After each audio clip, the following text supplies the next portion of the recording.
I'm Shakia Harris. I'm a contemporary oil painter based out of Louisville, Kentucky, and here's my experience at the Madison Chautauqua Art Festival. It started out really rocky, y'all, and that's not even because of Hurricane Helene, but even a year prior, I applied to get in the show and I got rejected. Can you believe it? I was pretty salty when it happened, but once I looked back at my old application compared to my new application, I definitely noticed some improvements, and I'm just really glad that I gave it another chance. This event took place on Saturday and Sunday, but I was having trouble way before then. They were forecasting 50-mile-per-hour winds on Friday, and that's when setup was. On top of that, I was dealing with roof leaks, and my printer was not working right for some reason. I've been working feverishly to catch up on all my commissions, and then on top of that, I'd just been doing a lot of the festival prep by myself, and I hadn't been getting a lot of sleep either. Last year, I learned that I can't set up in anything higher than 30-mile-per-hour winds, so I waited until the last minute to decide if I was even going to drive up that Friday. I had already paid for a hotel, which really stunk, so I basically had to make the executive decision at the last minute to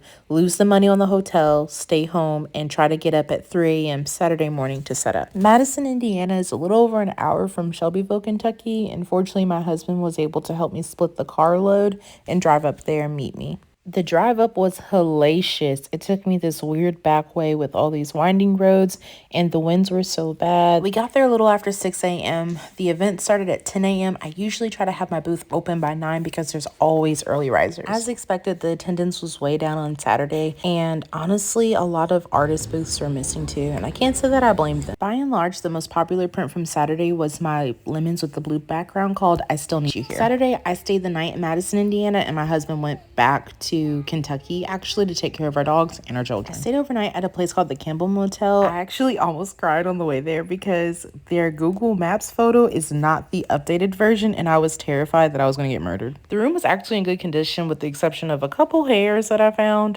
That's not mine. I actually was asleep by 6:30, which is crazy. Sunday was light years better than Saturday. Here's a video for reference. Day 2 is off to a rocky start. I have no idea where it came from. It's all in my hands. I can't even realize that I have not signed it.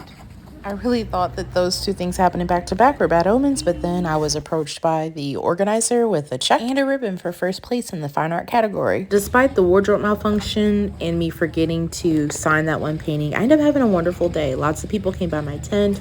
The prints were obviously a hit, and I had 5 originals find new homes.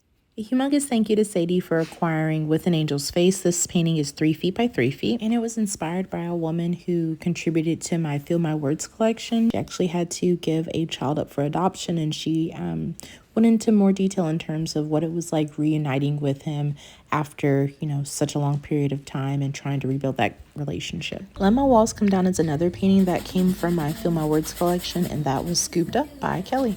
The woman that inspired that painting was actually a victim of domestic violence, and she's working to try to be more vulnerable with her future partners. She also fell in love with my painting Garden Island, which is 20 inches by 24 inches, and that was inspired by Hawaii. After such a tough start, it really meant a lot to have so much of my artwork resonate with others, and these were the giveaway winners. If you are interested in grabbing an original canvas print, taking a class, or even just getting an alert on the next art show, then go to shakiaharrisart.com, and if you click that subscribe button, you will get a hopefully monthly alert to your inbox, although sometimes I'll be busy, so I send them when I send them.